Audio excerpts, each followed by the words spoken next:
Hi, I'm Steve Arterburn, and welcome to Walking into Walls. I hope this is going to be a great experience for you, and I really appreciate that you've come along to the study guide and want to take it a little bit deeper. You know, in life, things happen to us. There are events that occur, and we give those events meaning. And when these things happen, these tragedies, sometimes these abandonments, that create wounds, we make some conclusions about life, and we make some vows also. We make some conclusions like, I must be worthless, or I must not deserve very much, or there must be a lot of things that other people can do, but I can't do, or I'm always going to be this way.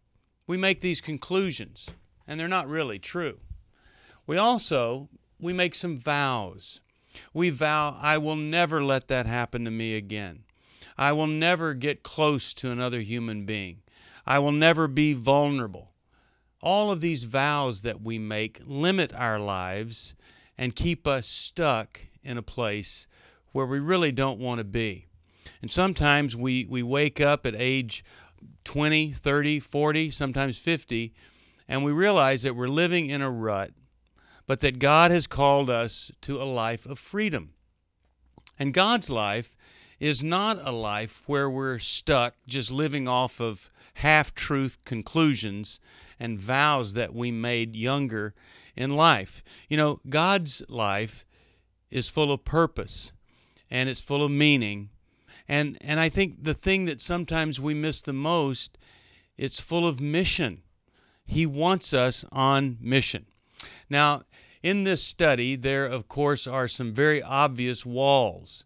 There's the wall of guilt and shame. We all know what that does to us, where we live our life carrying out a sentence that we've given to ourselves, when in reality, God has freed us from that sentence through Jesus Christ. Or we live in regret.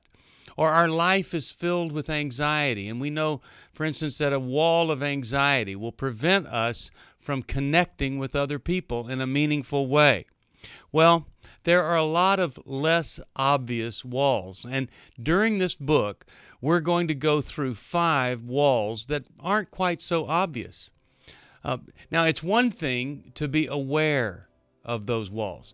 It's another thing to want to tear them down. But then, thirdly, it's another thing entirely to be willing to do whatever it takes to rip that wall down, to experience freedom. John 10:10 says that the thief's purpose is to steal and kill and destroy, but my purpose is to give them a rich and satisfying life. And if that's what you want, and if you're willing to do the work, God has a rich and satisfying life for you. And I'm praying that this material, Walking into Walls, is going to help you find that place that God has for you.